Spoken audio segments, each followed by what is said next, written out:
Cube Radio.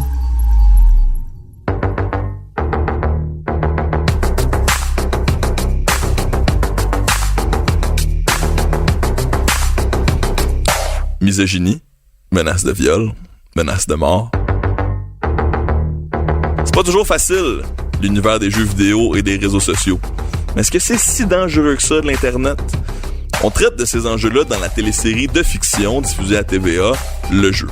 On veut s'entourer des bonnes personnes qui comprennent vraiment les enjeux du monde technologique dans lequel on vit aujourd'hui pour l'éclairer un peu.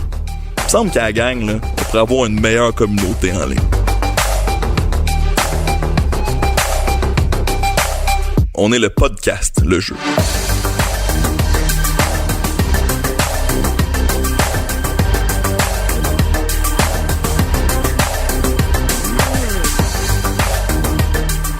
Bonjour, ici Fred Bastien. Si je vous dis Alexandra Gibson, Melissa Sanchez, Chantal Bernier, ça vous dit pas grand-chose, mais moi non plus. Pourtant, c'est des profils qui m'ajoutent sur Facebook, des belles jeunes femmes qui semblent ne pas vraiment exister. Il y en a même qui m'écrivent, là. Melissa Sanchez m'a écrit « Salut, j'adore ton franc-parler, toi, et je dois te dire, t'as une belle petite face aussi. » Moi, personnellement, c'est le genre de truc que je trouve louche. Hein. Puis j'ai entendu des histoires de certains de mes collègues qui se font avoir en envoyant parfois des photos compromettantes à ces faux profils. Et ensuite, on est en position de peut-être pouvoir se faire sextorquer. Bon. M'imaginer sextorquer, mais ça me fait peur. Mais imaginez si un adolescent vivait quelque chose de similaire. C'est un peu ce qu'a vécu Lily dans cet épisode de la série Le Jeu diffusé à TVA. Et aujourd'hui, on est entouré des bonnes personnes pour avoir une réflexion sur ce que Lily a vécu dans la série cette semaine. René Morin, porte-parole de CyberAide, la centrale canadienne de signalement des cas d'exploitation sexuelle d'enfants sur Internet. Merci d'être là, bonjour. Salut. Et Michael Giguère, étudiant en cybersécurité et cyberenquête à l'École polytechnique de Montréal, qui a eu affaire à des cyberprédateurs à l'adolescence. Bonjour messieurs, merci d'être là. Bonjour. On apprécie vraiment que vous preniez le temps de venir réfléchir avec nous à la question de la cyberprédation, de la sextorsion.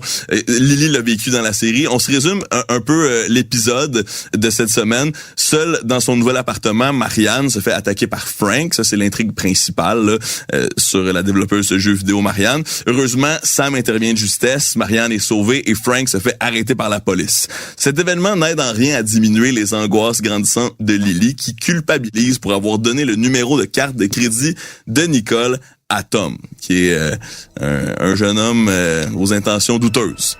Lorsqu'elle découvre que ce dernier a mis en ligne la photo d'elle en train de montrer ses seins, elle panique et elle se réfugie chez sa mère, Mathilde, pour lui demander de la laisser habiter avec elle. Faut que tu me laisses du temps, Lily. Tu veux pas que je reste avec toi? Pas maintenant, Lily.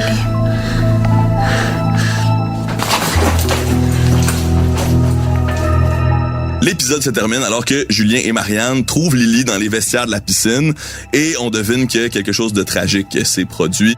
Première question, messieurs, je pense que c'est une situation malheureusement qui peut arriver. Je pense que quand on parle de cyberprédation, on commence toujours ici au podcast en rassurant les gens en disant que bien sûr, c'est pas tous les réseaux sociaux qui sont mauvais, puis c'est pas parce que les jeunes sont sur Internet qu'il va leur arriver de quoi, mais c'est certain que le cas de Lily peut arriver dans la vraie vie. N'est-ce pas, René? En fait, ça arrive malheureusement beaucoup trop souvent. À cyberaide.ca, on reçoit des signalements justement de toute forme d'exploitation sexuelle d'enfants sur Internet et au cours des dernières années, on reçoit là tous les mois là, plusieurs dizaines de signalements de cas de sextorsion. Ce sont des signalements qui vont venir soit des victimes elles-mêmes là, ou de personnes dans l'entourage proche de la victime. Donc, c'est une situation qui est bien réelle. Là. Ce qu'on a vu dans l'émission, ça relève pas de la fiction, ça relève carrément de la réalité. Donc, vous le voyez, ça fait longtemps que vous travaillez sur le terrain, vous avez des pistes de solutions, autant vous, en tant qu'organisme, là, vous allez de l'avant avec des solutions Internet, d'intelligence artificielle qui visent à empêcher la diffusion de contenu pornographique juvénile, littéralement. Oui, on fait plusieurs choses en fait. Évidemment, à travers les signalements qu'on reçoit, on joue notre rôle d'interface là entre le grand public et les corps de police. Donc, on met d'une certaine manière là les signalements, les bonnes informations entre les mains des bons corps de police qui vont pouvoir enquêter sur ces situations-là, d'une part. Mais ces signalements-là sont souvent accompagnés de beaucoup d'informations sur ce qui s'est passé. Donc, c'est de l'information qui est vraiment concrète sur les techniques utilisées, par exemple, par les cyberprédateurs pour s'en prendre aux enfants. Toutes leurs trucs, toutes leurs astuces. On voit ça et on se sert de ces informations-là pour développer du matériel d'éducation préventive qu'on va distribuer dans les écoles, qu'on va mettre entre les mains des familles. On va développer des sites pour les jeunes, pour leur expliquer comment faire pour se sortir de là. On travaille avec les corps de police à qui on distribue du matériel également.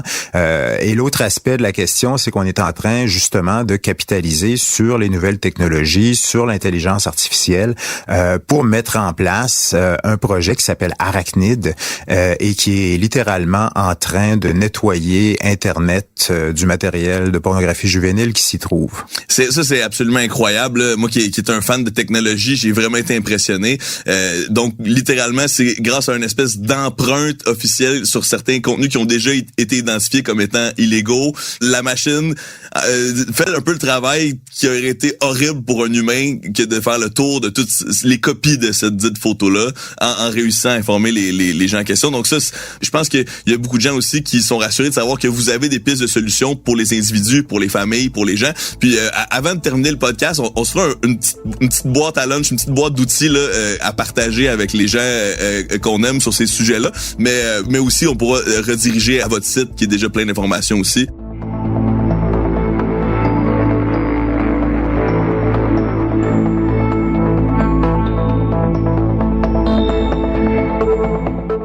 Michael, la cybersécurité, c'est essentiel, c'est un des enjeux de notre époque. Je pense que on a une citoyenneté sur Internet, puis c'est important de rester aux aguets, je pense, de ce nouvel espace-là, ce récent espace-là dans la vie humaine. Tu as eu affaire à des cyberprédateurs à l'adolescence dans le passé. Qu'est-ce que tu as senti quand tu as montré l'histoire de Lily, dans le fond, dans l'épisode de cette semaine? Bien, en fait, l'histoire de Lily était pas du tout étrangère à ce que j'ai vécu, mais c'est certain que, bon, j'ai pas l'âge de Lily, moi j'ai 34 ans, puis il y a 21 ans, donc au même âge que Lily. Par contre, j'ai vécu des histoires similaires, donc en 1998.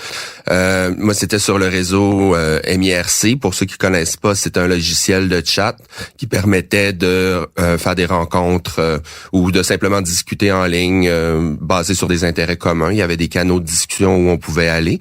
Puis, un peu comme le Toi et moi chat de Lily, où elle a rencontré Tom le chat, ben moi, j'ai, à cette époque-là, à l'âge de 13 ans, dans le même esprit que Lily, de briser un certain isolement, puis de aussi d'explorer la question de mon orientation sexuelle à l'époque. Donc, toute cette curiosité-là qui nous anime, ces nouvelles pulsions-là qui nous animent au début de l'adolescence, font que on va aller sur des sites comme ça. Puis, comme Lily, elle a menti sur son âge pour s'inscrire au site qui était réservé aux 15 ans et plus, mais elle demeure quand même là, sur ce site-là, possiblement vulnérable à des cyberprédateurs qui sont plus rusés qu'elle. Mm-hmm. Puis, donc, Tom le chat, justement, en est un potentiel... En fait, en est un. On le voit. Même s'il est probablement mineur, mais on sait pas son âge. On sait pas. Dans l'épisode... Donc, c'est une question que je me posais. Ben, voilà. Puis je pense que c'est volontaire qu'on nous laisse deviner un peu, parce qu'il pourrait être majeur, en fait, comme il pourrait aussi être mineur. Mais dans les deux cas, ce qu'il fait est criminel. Puis on a eu la chance de couvrir ça déjà au podcast. Là, c'est important de le rappeler aux gens, là, parce qu'il y a parfois même des mineurs qui ne sont pas au courant qu'ils distribuent de la pornographie juvénile parfois à leur insu. Donc, nul n'est à l'abri, ça. On a abordé ça. Mais si je comprends bien... ce que je reçois de ton histoire, c'est que moi, à l'époque où tu écris, j'étais aussi sur MIRC. C'est que ça peut arriver un peu à n'importe qui. René, est-ce que c'est l'histoire qui continue d'exister aujourd'hui sur des nouveaux réseaux, pas nécessairement sur des réseaux de chat? À quoi ressemble le paysage actuel là, de la cyberprédation? Ben, actuellement, ce qu'on voit, c'est que les plateformes les plus utilisées par les sextorqueurs, appelons-les comme ça, c'est des plateformes... En fait, c'est beaucoup les réseaux sociaux sociaux, puis on est vraiment à une ère où la cote de popularité d'un élève, d'une élève dans une école se mesure souvent à son nombre d'amis Facebook. Donc ça va te porter souvent à accepter des demandes d'amitié qui viennent de gens que tu ne connais pas pour simplement booster tes chiffres, booster tes statistiques. Une personne qui a 5000 amis Facebook vaut plus, entre guillemets, qu'une personne qui en a seulement 200 ou 300. Donc, ce faisant, tu exposes ta vie privée à des tas de gens qui sont souvent d'illustres inconnus, mais en même temps, tu leur permets de voir un petit peu ce qui se passe dans ta vie, de détecter potentiellement des vulnérabilités, mais aussi de se renseigner à ton sujet, de voir qui sont tes amis, qui sont tes plus proches amis, qui sont tes parents, où est-ce que tu habites, à quelle école tu vas. Et donc, les médias sociaux finissent par devenir des mines d'informations absolument incroyables pour des prédateurs d'enfants sur Internet. Pour tous les types de criminels en plus. Absolument. Et donc, ce qu'on voit souvent dans des cas de sextorsion, c'est que les cibles potentielles vont se faire approcher sur les médias sociaux. Au début, les échanges sont très cordiaux, très courtois. L'objectif du prédateur, c'est de gagner tranquillement la confiance de sa cible, de l'amadouer petit à petit. Et il paraît que on n'est pas toujours là dans des personnages, là, dans des faux comptes, comme je mentionnais en ouverture. C'est parfois, on ne cache même pas notre âge et nos intentions, là, comme vous dites. Là. Absolument pas. Il y a des relations qui peuvent, selon toute vraisemblance, être très authentiques. Mais la réalité, c'est que si vous ne connaissez pas quelqu'un dans la vraie vie, sur Internet, vous ne savez jamais réellement à qui vous avez affaire. Même si la personne vous paraît très cordiale, a l'air d'être une personne de votre âge, a l'air honnête, vous dit tout ce que vous avez envie d'entendre, ça fait pas d'elle nécessairement une personne à l'abri de tout soupçon. Là. Si vous ne la connaissez pas dans la vraie vie, il faut vous méfier. Et puis donc, ces gens-là, petit à petit, vont vous amadouer. Puis, tout à coup, la conversation va se transporter sur un autre médium. Ça sera souvent une plateforme de vidéo en direct. Skype est souvent utilisé, Facebook Messenger est souvent utilisé. Il y en a des tas d'autres, Snapchat, FaceTime, etc.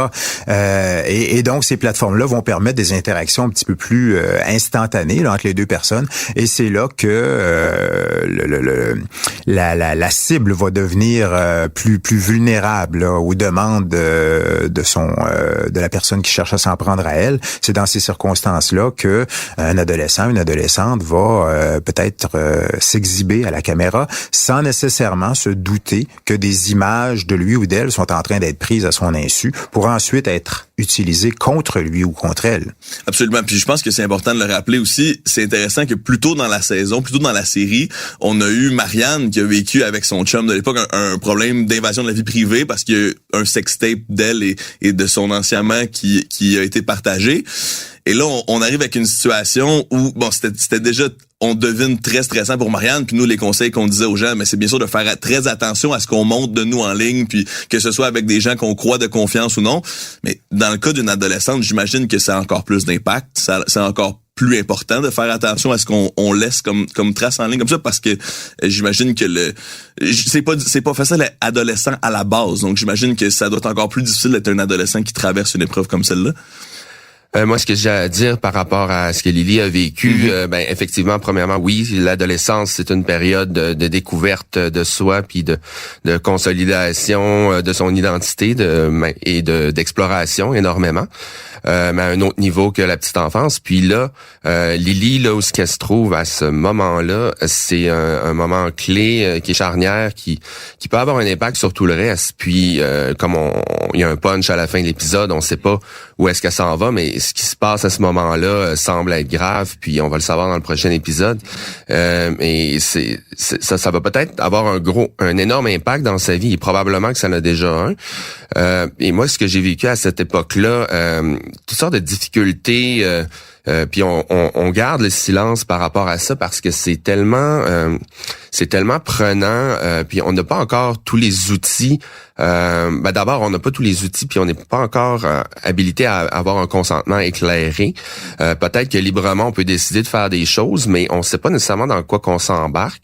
Puis c'est ça qui arrive quand un manipulateur sournois et rusé comme Tom fait avec Lily. C'est ça qui arrive quand il se présente à une personne comme Lily, puis il lui demande des choses peu à peu, mais il prend son temps. Il fait ça très, si je veux dire bien, il fait ça bien pour un manipulateur. Habilement. Il fait ça très habilement pour l'amener à se dévoiler, puis il lui fait du chantage, puis à un moment donné, hop, une première menace de sextorsion pour l'inciter à faire plus, pour pas perdre le lien qu'elle a établi avec lui, parce que elle a besoin de ça, parce que autrement elle vit l'intimidation à l'école, puis elle est déjà en train de s'isoler.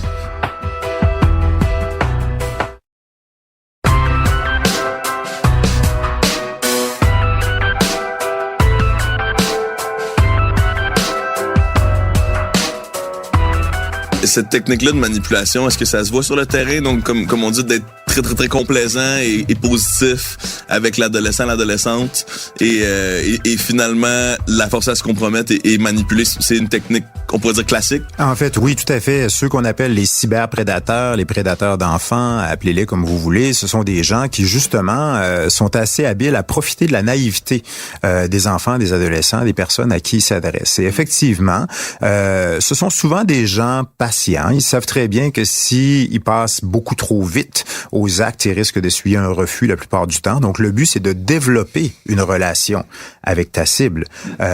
Si tu veux réussir à parvenir à tes fins, ça va pas se faire en 5 minutes. Ça peut se faire au fil de plusieurs semaines, de plusieurs mois, voire même dans quelques années. On a déjà vu des relations comme ça, des relations virtuelles qui se sont mal terminées, qui ont fini en agression, mais qui se sont étalées sur plusieurs années. Donc, ce sont des gens patients qui vont souvent je dirais travailler sur plusieurs enfants à la fois, dans l'espoir finalement de réussir à en obtenir au moins un. Ce sont des gens aussi qui, et ça c'est une des choses que l'Internet a amené comme changement dans cette communauté-là, c'est qu'il fut un temps où tout ça se faisait dans la clandestinité la plus totale. C'était difficile d'avoir des penchants pédophiles, si je puis dire. Tout ça devait se faire dans la clandestinité. Le matériel s'échangeait sous le manteau et tout ça. Mais maintenant, avec Internet, ils peuvent se former, se regrouper en communauté, échanger entre eux, se regrouper. Ça va très très loin là. C'est incroyable. Puis moi aussi, une des choses qui me saute aux yeux, moi je vous trouve les deux tellement courageux, messieurs, parce que moi juste le fait d'aborder ces sujets-là, c'est comme de côtoyer au quotidien là, pour vous donner les côtés les plus sombres là. Vous aussi, Michael, là, les côtés les plus sombres de l'existence humaine, ça doit être quand même difficile. Là. C'est un peu un don de soi peut-être là, que vous faites. Qu'est-ce qui vous garde motivé de jour en jour? Tu sais, ça doit être difficile quand même. Je pense que c'est la cause en soi mérite qu'on soit fier d'y travailler. On s'entend, là, on est en train de lutter contre un problème qui est vraiment horrible, mais quelque part, c'est gratifiant d'agir sur ce terrain-là. C'est gratifiant aussi de sentir que, tranquillement, on est en train de faire une différence. Au Centre canadien de protection de l'enfance, avec nos programmes comme cyberred.ca, puis les initiatives qu'on a développées, les outils qu'on développe, les technologies qu'on met entre les mains des hébergeurs de contenu, on voit tranquillement les choses changer. Bien sûr, les prédateurs d'enfants sont des gens souvent très futés technologiquement, je dirais. On arrive avec une solution, ils vont trouver le moyen de la contourner. On pense avoir réglé un problème, il y a une nouvelle technologie qui apparaît qui rend les enfants vulnérables à un autre niveau. La roue tourne, c'est comme ça, c'est la réalité. Mais je pense que dans l'ensemble, on progresse. Avec cyberred.ca, on a réussi à faire arrêter plus de 550 individus grâce à des gens comme vous et moi, comme nos auditeurs, qui nous ont communiqué des informations qu'on a relayées au service de police. Donc, c'est 550 arrestations là qui sont directement liées à ça. C'est pas rien. Puis, je vous ai entendu parler de 1 million d'identifications de photos à retirer de l'Internet aussi. C'est 1 million de photos. Donc, c'est absolument... Je veux dire, c'est 1 million de photos de moins. C'est énorme. T'sais, une de moins, ça serait déjà incroyable. On en a 1 million de moins. C'est à célébrer, c'est certain. Tout à fait. Question pour vous deux, messieurs. Si vous aviez eu la chance de parler à Lily, qu'est-ce que vous auriez dit? Qu'est-ce que vous auriez pu lui dire, considérant ce qu'elle vit, ce qu'elle est en train de vivre présentement? Moi, je pense que je lui aurais suggéré de ne pas attendre pour aller chercher de l'aide. En fait, on le voit très, très bien de par les signalements qu'on reçoit. Lorsque les jeunes finissent par s'adresser à nous pour avoir de l'aide, c'est souvent parce que la situation a dérapé à un point où ils se sentent pris dans une situation sans issue. C'est rendu beaucoup trop loin. Évidemment, à l'adolescence, on se croit souvent invincible d'une certaine manière. On va chercher à résoudre les problèmes par soi-même plutôt que demander de l'aide à papa, maman. Écoute, t'es une jeune fille, t'as 14 ans, des photos intimes de toi circulent à ton école. T'as-tu vraiment envie d'aller dire ça à ton père ou à ta mère? Pas nécessairement. Tu vas chercher à régler le problème par toi-même, dans la plupart des cas. Mais entre-temps, les photos continuent de circuler. Le problème continue de s'aggraver et plus t'attends, plus ça devient un problème complexe. Puis c'est comme ça que des situations vont finir assez tragiquement. Donc mon conseil, ça aurait été de lui suggérer très fortement d'aller chercher de l'aide à partir du moment où elle a su que les choses étaient en train de mal tourner. Je crois d'ailleurs que vous avez un site web pour ça qui est Aidez-moi s'il vous plaît. Oui, tout à fait. Alors aidez-moi s'il vous plaît.ca, ça répond exactement à ce besoin-là. Pour les jeunes là, qui sont dans l'engrenage. Là. Exactement. Donc ça va leur expliquer de façon très très très concrète comment faire pour. En fait, la première chose qu'on leur dit, c'est garde, va chercher de l'aide. Il y a des adultes autour de toi qui peuvent t'aider. Mais si le jeune décide d'essayer de régler le problème par lui-même, on va lui expliquer par exemple toutes les options qui s'offrent à lui pour faire retirer des images d'Internet. Si ta photo est sur Facebook, voici comment faire pour la faire enlever sur Facebook. Voici à qui tu écris et voici copier-coller le texte que tu dois envoyer à Facebook pour leur dire « Hey, j'ai 14 ans, il y a une image illégale de moi sur vos serveurs, je vous demande de la retirer, etc., etc. » On explique les lois en termes très, très simples, selon l'infraction qui est commise. Il y a toutes sortes de lois là qui peuvent être utilisées comme outils, là, selon qu'on parle d'une infraction de l'heure ou de sextorsion. En fait, il y a une nouvelle loi qui a été adoptée en mars 2015, dont très peu de gens connaissent encore l'existence, et c'est une loi qui vient criminaliser la diffusion d'images intimes sans consentement. Ça s'applique autant aux jeunes qu'aux adultes, en passant, ça s'applique à tout le monde. Depuis 2015 déjà quand même, là, donc faut vraiment s'y implanter. Là. Exactement. Puis ça encore là, on parlait tout à l'heure de l'évolution des choses, mais ça c'est une évolution positive. C'est sûr que avec la technologie sont apparus des dangers qu'on n'aurait jamais cru possible il y a quelques années à peine, mais le législateur s'adapte. Il y a de nouvelles lois qui sont créées justement pour criminaliser les usages qui sont faits de ces technologies-là dans le but de mieux protéger les enfants. Mais c'est qui cet homme-là?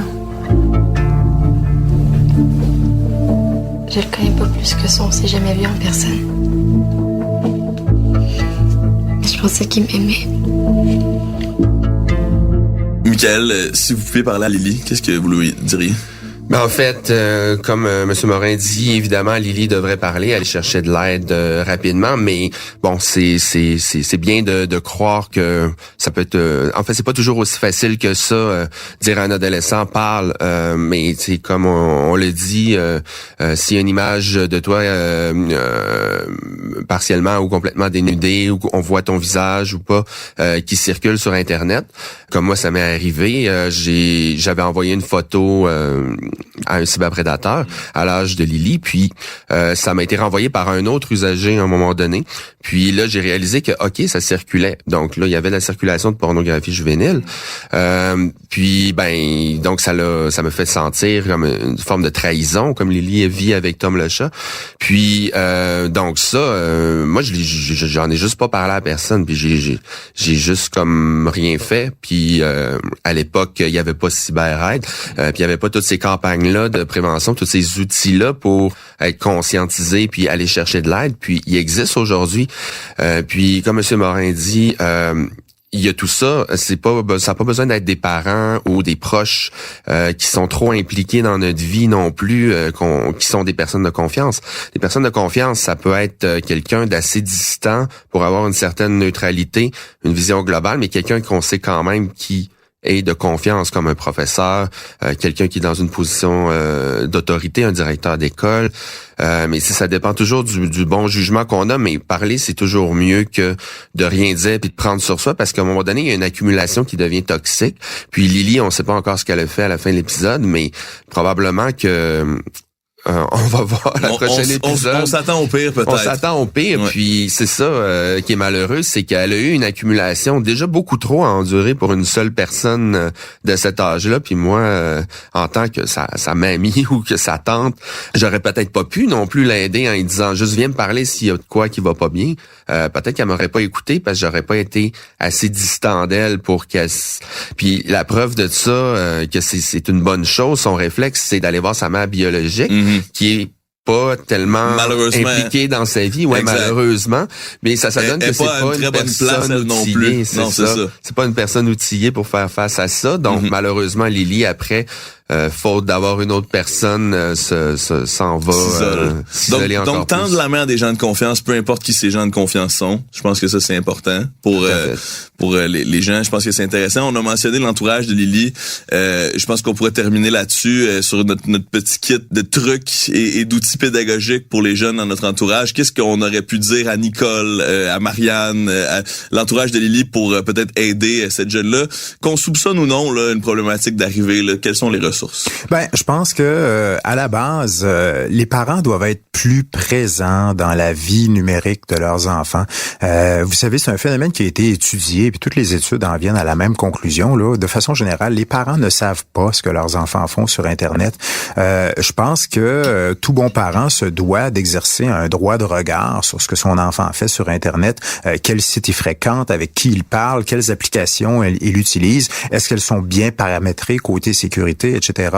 Souvent, les parents se sentent démunis en ce sens que les jeunes aujourd'hui naissent et grandissent avec Internet et sont très habiles dans cet environnement-là, alors que pour leurs parents, Internet est quelque chose qui est arrivé plus tard et donc ils n'ont pas nécessairement cette culture d'Internet et ils se sentent pas toujours très très bien outillés pour conseiller leurs jeunes dans cet environnement-là. Nous, ce qu'on leur dit quand les parents viennent nous voir, on nous dit oui, mais par où je commence?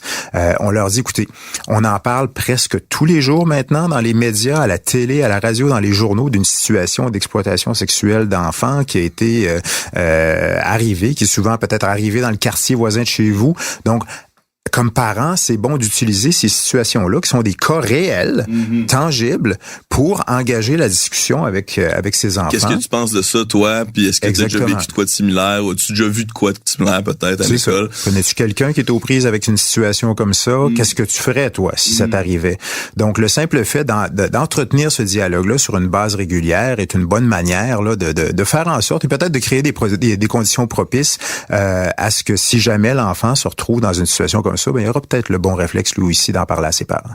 Exact. Et puis, moi, ce qui résonne en moi aussi, c'est que ça rejoint quelque chose de super important aussi pour la parentalité en général, mais je pense que les parents devraient s'intéresser à ce que les jeunes consomment comme contenu en général, tu sais, aussi juste pour peut-être voir venir ces problèmes-là, que ce soit la cyberprédation ou autre petite anicroche qui peut arriver dans la vie d'un adolescent. Je pense que c'est important de s'intéresser. Puis je pense que les jeunes qui aiment autant ces plateformes-là, puis aiment autant le contenu qu'ils consomment en ligne, vont être très heureux d'en discuter puis de partager ce moment-là avec les parents. Donc peut-être que c'est plus facile à dire qu'à faire, mais ça peut être vraiment intéressant de le faire. Toi, Michael, si on pouvait parler à l'entourage de Lily, si on peut parler à Nicole, Marianne, qu'est-ce que tu penses qu'on pourrait dire à quelqu'un qui pense devoir aider un jour? Bien, en fait, c'est surtout pour eux de pas rester seul non plus aussi là-dedans, j'ai l'impression, parce que on peut être, comme on disait plus tôt, mal outillé, pas nécessairement sans mauvaise intention, comme proche, comme parent, comme intervenant, bref, comme personne principale qui est donnée soin à un enfant comme Lily. Puis c'est certain que faudrait que ces personnes-là développent aussi leur réseau de ressources, qui fassent plus de recherches proactivement, puis en amont aussi pour savoir un peu plus c'est quoi les enjeux de chaque période de développement, puis aller voir sur des sites comme CyberAide ou sur Parents Cyber Avertis, je crois, c'est un des sites développés par le Centre canadien de la protection de l'enfance. Puis toutes ces ressources-là, puis il y a des fiches qui sont extraordinairement concises, puis qui sont déjà pré-pensées pour tout ce monde-là. Lire, tu sais, intéressez-vous, développez votre littératie numérique, soyez curieux aussi de la vie de votre enfant sans être invasif, puis essayez de monitorer, puis surtout garder un lien de confiance, parce que le lien de confiance, il n'est pas à établir au moment où il y a un drame. C'est là qu'il va justement se révéler très, très inefficace. C'est tellement bien dit, Michael.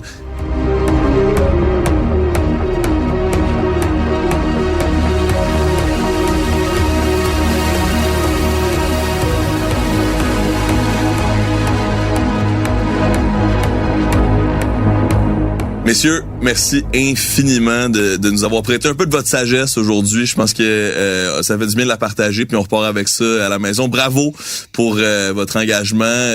Continuons à poser les bonnes questions. Continuons à étudier la question, chose que tu fais bien, Michael, aussi. Donc, bien sûr, cyberaide.ca si on a des questions, si on veut aller plus loin. Aidez-moi, s'il vous plaît. Voilà, aidez-moi, s'il vous plaît, .ca. svp.ca. svp.ca. Merci énormément. Et sur une petite musique jazz, nous allons passer au générique de cet épisode, mesdames et messieurs. Le podcast Le Jeu est en lien avec l'émission Le Jeu, la série diffusée à TVA. À la réalisation, Bastien Gagnon La France. Au son, Albert Chambers. Recherche, Véronique Trudeau. Consultante au contenu, Mylène Cholet. Direction de projet numérique, Étienne Roy. Production, Joanie Langevin. Une production Amalga en collaboration avec Cube Radio. Mon nom est Fred Bastien et pour plus d'informations sur la série Le Jeu ou le podcast, allez au www.lejeutva.ca. Bonne journée.